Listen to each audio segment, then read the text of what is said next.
జై శ్రీరామ్ శ్రీమాత్రే నమ శ్రీ గురుభ్యో నమ 2026 సంవత్సరం జూలై 27వ తేదీ నుంచి 2026 సంవత్సరం డిసెంబర్ 11వ తేదీ వరకు గోచారంలో కర్మకారకుడైన శనైశ్వరుడు వక్రగతిలో ఉన్నాడు. వక్రగతిలో ఆయన సంచారం ఉంటుంది. ప్రస్తుతం శనైశ్వరుడు మీనరాశిలో సంచారం సాగుతుంది. మీనరాశిలో ఆయన సంచారం ఉంది. వక్రగతిలోకి వెళ్తూ ఉన్నాడు. ఆ పీరియడ్ ఏంటి? మనకి జూలై ఎండింగ్ నుంచి డిసెంబర్ ఫస్ట్ 10 డేస్ వరకు ఉంటుంది. ఆ తర్వాత మళ్ళీ నార్మల్ గా ఆయన సవ్యగతిలోకి వస్తారు.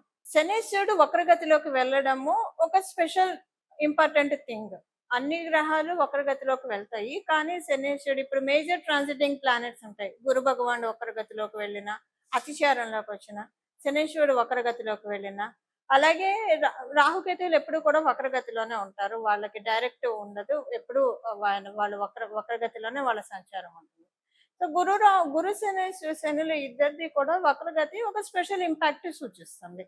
ఏంటంటే ఇప్పుడు అంటారు కదా, కొన్ని తారుమారు అవుతూ ఉంటాయి. ఏం తారుమారు అవుతూ ఉంటాయి? శనీశ్వరుడు వక్రగతిలో ఉండడం వల్ల కొన్ని రాసుల వాళ్ళకి ప్లస్, మైనస్ అని చెప్పను కానివ్వండి, కొన్ని రాసుల వాళ్ళకి యావరేజ్ ఉంటుంది, కొంచెం బిలో యావరేజ్ కూడా ఉంటుంది. అంటే లాభపడే రాసుల వాళ్ళకి. ఇప్పుడు ఏ రాసుల వాళ్ళకి ప్లస్ అంటే, ప్రస్తుతం ఏలినాడు శని జరుగుతున్న రాసులకి ఆయన వక్రగతిలోకి వెళ్ళడం చాలా ప్లస్. అష్టమ శని జరుగుతున్న వాళ్ళకి ఇది ప్లస్. అర్ధాష్టమ శని జరుగుతూ ఉన్న వాళ్ళకి ఇది ప్లస్. అలాగే కంటక శని ఎవరికైతే ఉందో వాళ్ళకి ప్లస్. దీంతో పాటు మీ జన్మ జాతకంలో శనేశ్వరుడు వక్రగతిలో ఉంటే, అంటే మీరు పుట్టినప్పుడు మీ జన్మ జాతకం, మీ జన్మ కుండలి తీసినప్పుడు, అప్పుడు శనేశ్వరుడు ఏ స్థానంలో అన్నా ఉండనియండి, ఆయన కనుక వక్రగతిలో ఉంటే కనుక, శనేశ్వరుడు వక్రగతిలో ఉంటే కనుక, అప్పుడు కూడా మీకు ఆయన ఎప్పుడెప్పుడు వక్రగతిలోకి వస్తాడో అప్పుడప్పుడు మంచి రిజల్ట్స్ మీరు చూస్తారు. సందేహం లేదు అందులో. ఇప్పుడు ఏలినాడు శని జరుగుతున్న రాశులు ఎవరు? కుంభరాశి వాళ్ళకి ఏలినాడు శని జరుగుతూ ఉంది. అలాగే మీనరాశి వాళ్ళకి ఏలినాడు శని జరుగుతుంది. మేషరాశి వాళ్ళకి ఏలినాడు శని జరుగుతూ ఉంది. సో మీకు ప్లస్ ఇప్పుడు ఈ వక్రగతిలోకి వెళ్ళడం మూడు రాశి వాళ్ళకి ప్లస్. అర్ధాష్టమ శని ఏ రాశి వాళ్ళకి జరుగుతుంది? ధనుసు రాశి వాళ్ళకి అర్ధాష్టమ శని జరుగుతుంది, వాళ్ళకి ఇది ప్లస్. అలాగే ఎవరికి జరుగుతుంది అష్టమ శని అంటే? సింహరాశి వాళ్ళకి జరుగుతుంది, వాళ్ళకి ఇది ప్లస్. ఇప్పుడు వక్రగతిలోకి వెళ్ళడము. కంటక శని ఎవరికి జరుగుతుంది? మిథున రాశి, వీళ్ళకి ఇప్పుడు ప్లస్. అంటే ఇప్పుడు నేను చెప్పిన ఈ రాశుల వాళ్ళకి కావచ్చు, లగ్నం వాళ్ళకి కావచ్చు. కుంభరాశి వాళ్ళు కుంభ లగ్నం వాళ్ళు, మీన రాశి వాళ్ళు మీన లగ్నం వాళ్ళకి, మేషరాశి వాళ్ళకి మేష లగ్నం వాళ్ళకి, ధనుసు రాశి వాళ్ళకి ధనుసు లగ్నం వాళ్ళకి, మిథున రాశి వాళ్ళకి మిథున లగ్నం వాళ్ళకి, సింహ రాశి వాళ్ళకి సింహ లగ్నం వాళ్ళకి, అందరికీ కూడా మంచి ఫలితాలను చూస్తారు. ఇప్పుడు ఎవరికి కొంచెము అంటే బిలో యావరేజ్ ఉంటుంది ఓవరాల్ గా మనం చూస్తే, బిలో యావరేజ్ గా ఉండేది తులారాశి వాళ్ళకి, అలాగే వృషభ రాశి వాళ్ళకి, మకర రాశి వాళ్ళకి. తులారాశి వాళ్ళకి షష్ఠ స్థానంలో ఉన్నారు. So bad impact, negative impact ఉండకపోయినా కొంచెం పాజిటివ్ ఇంపాక్ట్స్ తగ్గుతాయి, అందుకని బిలో యావరేజ్. మకర రాశి వాళ్ళకి. తులారాశి వాళ్ళకి మీకు షష్ఠ స్థానంలో ఎప్పుడైనా శనీశ్వరుడు తృతీయ స్థానం, షష్ఠ స్థానం, లాభస్థానంలో బాగా యోగ ఫలితాన్ని ఇస్తాడు. మీకు షష్ఠ స్థానం, తులారాశి వాళ్ళకి షష్ఠ స్థానం అవ్వడం వల్ల ఇది కొంచెం ఇప్పటిదాకా శనీశ్వరుడు మంచి ఫలితాన్ని ఇచ్చినా ఇప్పుడు ఆయన మంచి ఫలితాన్ని ఇవ్వలేకపోతాడు, కొంత తగ్గుతుంది ఇంపాక్ట్. మకర రాశి వాళ్ళకి మీకు తృతీయ స్థానంలో ఆయన సంచారం జరుగుతుంది. సో అది మంచిదే యాక్చువల్గా అయితే. కాకపోతే ఇప్పుడు దాని ఫలితాన్ని తగ్గిస్తాడు. అంటే ఏ విషయంలో తగ్గిస్తాడు? ఏదన్నా విషయంలో కొంచెము ఇబ్బంది పెడుతున్నాడా, మొట్టికాయలు వేస్తున్నాడా, ఇవి కూడా మనం చూడాలి. వృషభ రాశి వాళ్ళకి లాభస్థానంలో ఉన్నాడు. అసలు వృషభ రాశి వాళ్ళకి ఆయన పరిపూర్తిగా రాజయోగాన్ని ఇస్తాడు. ఇప్పుడు ఆయన వక్రగతిలోకి వెళ్ళడం ఏమి చేయలేని స్థితిలో ఉంటాడు. ఇప్పుడు ద్వాదశ రాశుల వాళ్ళకి, ద్వాదశ లగ్నాల వాళ్ళకి బ్రీఫ్ గా ఇలా ఉంటుందండి. ఒక్కొక్క రాశి వాళ్ళకి మీ రాశిని అనుసరించి, అలాగే మీ లగ్నాన్ని అనుసరించి ఏమేమి ఫలితాలు ఉంటాయి, అలాగే ఒకవేళ నెగిటివ్ ఇంపాక్ట్ ఉంటే దాని నుంచి ఎలా బయటపడాలి, పాజిటివ్ ఇంపాక్ట్స్ ఉంటే దాన్ని పెంచుకోవడానికి ఇంకా ఏం చేయగలుగుతాము, ఇవన్నీ కూడా మనం ఇప్పుడు చూద్దాము. ప్రతి ఒక్క రాశి వాళ్ళకి కూడా విడివిడిగా చూద్దాం. ఇప్పుడు ఇంకొక స్పెషల్ సిగ్నిఫికెన్స్ ఏంటంటే, గురు భగవానుడు కర్కాటక రాశిలో ఉంటూ, ఆయనకి ఉచ్చ రాశి అయిన కర్కాటక రాశిలో ఉంటూ శనేశ్వరుడిని నవమ దృష్టితో చూస్తూ ఉన్నాడు. శనేశ్వరుడిని ఆ నవమ దృష్టితో, మీనరాశిలో కదా ఆయన ఉన్నది, నవమ దృష్టితో చూస్తూ ఉన్నాడు. నవమ రాశి అవడం వల్ల ఆయనకి ప్రత్యేక దృష్టిలు ఉంటాయి కూడా కాబట్టి, నవమ దృష్టితో శనేశ్వరుని చూడడము ఆయన ఉన్నది మీనరాశి. మీనరాశికి అధిపతి కూడా గురు భగవానుడే. ఇది ఒక స్పెషల్ ఇంపాక్ట్ చూపిస్తూ ఉంది. ఇప్పుడు ఏ ఏ రాశుల వాళ్ళకి ఎలాంటి ఫలితాలు ఉంటాయి అన్నది ఇప్పుడు మనం చూద్దాము. అయితే ఇందులో ఏవైనా పాయింట్స్ నేను చెప్తూ ఉంటాను. 1, 2 పాయింట్స్ ఆల్రెడీ మీకు ఈ 2 ఇయర్స్‌లో జరిగినవి కూడా ఉండొచ్చు. ఇన్ కేస్ బ్యాడ్ నా ఉద్దేశం. ఒకవేళ బ్యాడ్ పాయింట్స్ ఏదైనా రాశి వాళ్ళకుంటే అది ఆల్రెడీ 2 ఇయర్స్‌లో జరిగితే ఇంక ఇప్పుడు జరగదు. అదొకటి మీరు ముందే నోట్ చేసి పెట్టుకోండి. ఇప్పుడు ప్రతి ఒక్క రాశి వాళ్ళకి ఏ ఏ ఫలితాలు ఉంటాయో మనం చూద్దాం. మళ్ళీ అదే గుడ్ అయితే మళ్ళీ జరుగుతుంది. ఇప్పుడు నేను చెప్పాను కదా! బ్యాడ్ అయితే ఆల్రెడీ 2 ఇయర్స్‌లో జరిగి ఉంటే ఇంకా జరగదు. మళ్ళీ రిపీట్ అవ్వదు. ఒకవేళ గుడ్ అనుకోండి జరిగినా మళ్ళీ జరుగుతుంది. అది ఇక్కడ ఇంపాక్ట్. వక్రగతి యొక్క ఫలితమే అది. ఇప్పుడు ప్రతి ఒక్క రాశి వాళ్ళకి ఎలా ఉంటుందో విడివిడిగా మనం చూద్దాం. ధనుసు రాశి. ధనుసు రాశి ధనుసు లగ్నంలో పుట్టిన వాళ్ళకి. మీకు ఆల్రెడీ అర్ధాష్టమ శని జరుగుతూ ఉంది. ఇప్పుడు శనీశ్వరుడు వక్రగతిలోకి వెళ్ళడం మీకు మంచి రిజల్ట్స్ ఇస్తుంది. ఏ విషయంలో మీకు మంచి రిజల్ట్స్ ఉంటాయో మొదట మనం చూద్దాం. మీరు వివాహ ప్రయత్నాలు చేస్తూ ఉంటే ఆ ప్రయత్నాలన్నీ సక్సెస్ఫుల్గా అవుతాయి. ఇంట్లో శుభగంటికలు లేదా మీరు ధనుసు రాశిలో పుట్టిన వాళ్ళై మీ ఇంట్లో వాళ్ళకి అంటే మీ పిల్లలకి కావచ్చు లేదా మీ ఇంట్లో ఏదైనా ఒక శుభకార్యం తలపెడితే ఇప్పుడు అది చాలా శీఘ్రంగా చక్కగా అవుతుంది. దంపతుల మధ్య మనస్పర్ధలు భేదాభిప్రాయాలు ఉంటే అవి తెలుగుతాయి. ఇందాక కూడా చాలా ఇప్పుడున్న గోచారంలో గ్రహస్థితులు మీ దాంపత్య జీవితాన్ని బలోపేతం చేస్తూ ఉంది. అలాగే మీ స్పౌస్‌కి హెల్త్ ప్రాబ్లమ్స్ ఏమన్నా ఉంటే కూడా అవి సెట్ డౌన్ చేస్తుంది.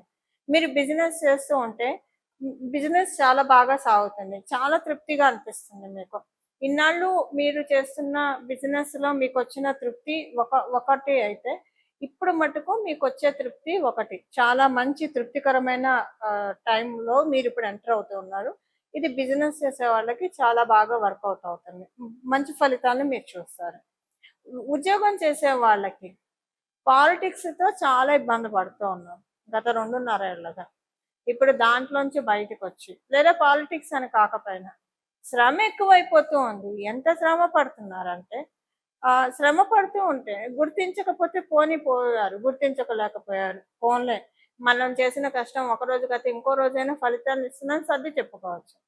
కానీ మీరెంత శ్రమ పడుతున్నా మీరేం చెయ్యట్లేదు. గుర్తింపు, గౌరవం లేకుండా బాధపడుతున్నారు. లేదా టూ మచ్ పాలిటిక్స్‌లో ఉన్నారు. ఇప్పుడు దాంట్లోంచి బయటకొస్తారు. మీ శ్రమకి తగ్గ గుర్తింపు, గౌరవము మీరు చూస్తారు. ఇప్పుడు ఈ పీరియడ్‌లో మీరు చూస్తారు. అందరి సహాయ సహకారాలు ఉంటాయి. సపోర్ట్ బాగా ఉంటుంది మీకు ఉద్యోగ ప్రదేశంలో. మీ కొలీగ్సే కానీ, మీ పై అధికారులే కానీ అందరి సపోర్ట్ తోటి చాలా బాగా మీకు ఉంటుంది. కాంపిటీటివ్ సక్సెస్ చాలా హై రేషియోలో ఉంది. ఇంకోటేంటంటే మీకు ఇప్పుడు ఒక టర్నింగ్ పాయింట్ కూడా ఉంది. అయితే ఈ టర్నింగ్ పాయింట్ మంచి టర్నింగ్ పాయింటే కానివ్వండి, 1కి 2 సార్లు ఆచితూచి నిర్ణయం తీసుకోండి.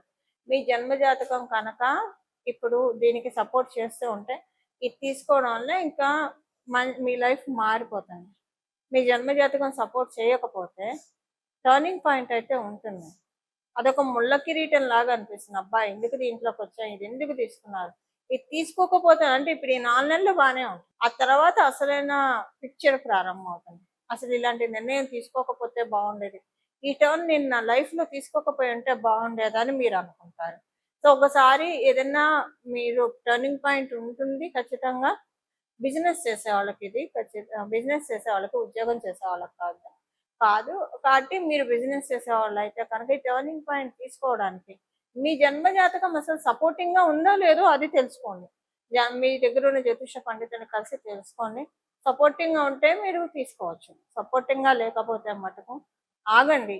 కొన్నాళ్ళు ఆగండి. మళ్ళీ మీకు ఒక 6 మంత్స్ తర్వాత, 1 ఇయర్ తర్వాత అసలైన టర్నింగ్ పాయింట్ వస్తుంది. అప్పుడు తీసుకోవచ్చు. ఇప్పుడు తీసుకొని ఇది ఎలా ఉంటుందంటే బయటికి రాలేరు, అలాగని అందులో ఉండలేరు. సింహం మీద సవారీలాగా అనిపిస్తుంది మీకు. ఇప్పుడు తీసుకునే ఈ టర్నింగ్ పాయింట్. అందువల్ల కొంత జాగ్రత్తగా ఉండాలి ఈ విషయంలో.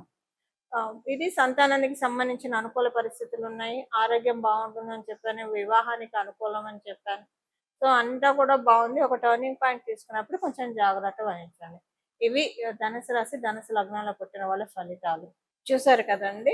ఇప్పుడు చేసుకోవాల్సిన పరిహారం. శని మహారాజు కాలపురుషుడు కుండలిలో ఆఖరి రాశి అనే వ్యయ రాశిలో ఉంటూ వక్ర గమనంలోకి వెళ్తున్నారు. అది కూడా నవమ రాశి గురు భగవాను నుంచి నవమ రాశి గురు భగవానుడి స్వక్షేత్రము. ఇప్పుడు గురు భగవానుడు కర్కాటక రాశిలో ఉన్నాడు కాబట్టి గురు భగవాను నుంచి నవమ రాశి ఆయన స్వక్షేత్రము. ఆయన నవమ దృష్టితో మీన రాశిని చూస్తూ ఉన్నారు.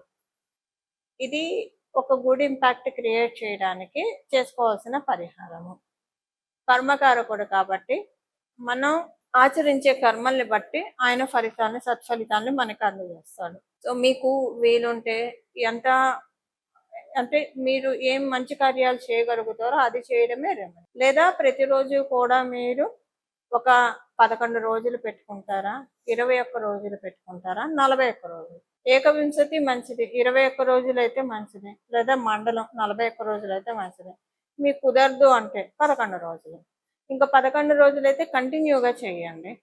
21 రోజులైనా అంటే ఆడవాళ్ళు అయితే 11 రోజులు కంటిన్యూగా, మగవాళ్ళు అయితే 41 రోజులు కూడా కంటిన్యూగా చేయగలుగుతారు. బట్ ఆడవాళ్ళ సంగతి నేను చెప్తున్నా. ఒక 11 రోజులు అయితే కన్ఫర్మ్ గా కంటిన్యూగా చేయగలుగుతారు. 21 రోజులు కూడా ఒక్కోసారి కంటిన్యూగా చేయగలుగుతారు. 41 రోజులు అంటే వాళ్ళకి కంటిన్యూగా అవ్వకపోవచ్చు. బట్ అయినా పర్వాలేదు, మధ్యలో ఒక 4-5 రోజుల బ్రేక్ వచ్చినా మళ్ళీ కంటిన్యూ చేయొచ్చు. చేయాల్సింది ఏంటంటే ప్రతిరోజు మీ ఇంటి దగ్గర ఉన్న దేవి దేవతల ఆలయానికి వెళ్ళి అక్కడ నవగ్రహాలు ఉంటారు కదా, నవగ్రహాలు ఉంటాయి కదా, అక్కడ మీరు ప్రదక్షిణలు చేయాలి. ప్రతిరోజు కూడా 41 ప్రదక్షిణాలు చేయాలి. ఈ 41 ప్రదక్షిణాలు మీరు 11 రోజులు చేస్తారా, 21 రోజులు చేస్తారా, 41 రోజులు చేస్తారా మీ ఇష్టం. మీకు కుదిరి సమయం సహకరించి మీకు ఓపుకుంటే 108 ప్రదక్షిణాలు చేస్తే ఇంకా మంచిది. ఎందుకంటే కాలపురుషుడు కుండలిలో 1000 స్థానంలో ఆయన ఉన్నాడు. ఇంకా మళ్ళీ ఆయన నెక్స్ట్ సైకిల్ ప్రారంభిస్తున్నాడు. మేషరాశి నుంచి ఇంకొక సైకిల్ ప్రారంభం అవుతుంది. మేషరాశిలోకి ఆయన వెళ్ళినప్పుడు అది ఇంకొక డిఫరెంట్ సైకిల్. అంటే కాలపురుషుడు కుండలిలో మీనరాశిలో ఒక సైకిల్ ఎండ్ అయిపోతుంది.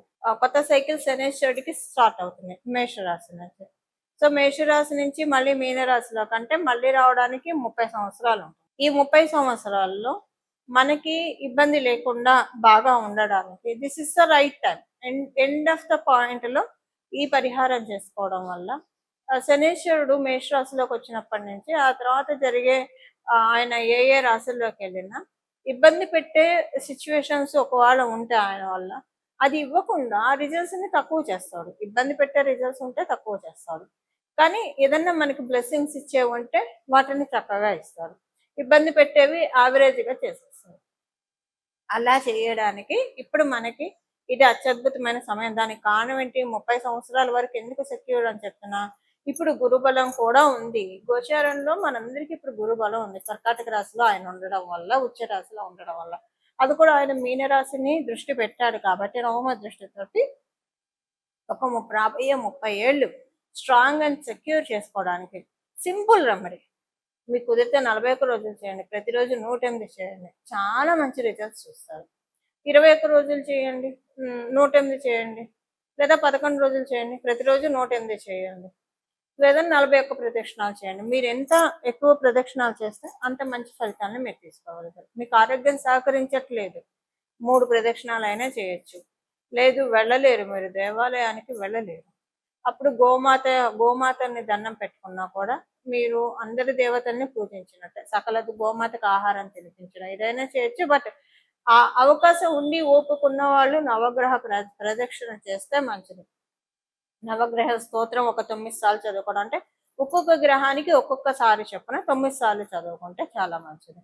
అక్కడ మీకు గుళ్ళల్లోనే రాసి పెట్టేస్తారు ఒక బోర్డు మీద నవగ్రహ స్తోత్రాలు. ఒక్కొక్క గ్రహానికి ఒక్కొక్క స్తోత్రం రాసి పెట్టేస్తారు.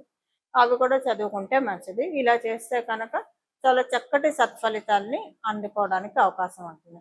ఈ విధంగా భగవంతుడి యొక్క పరిపూర్ణ కృపా కటాక్షాలని మన అందరం కూడా పొందాలని చెప్పి మనస్ఫూర్తిగా కోరుకుంటూ మంగళం. నమో భగవతే వాసుదేవాయ.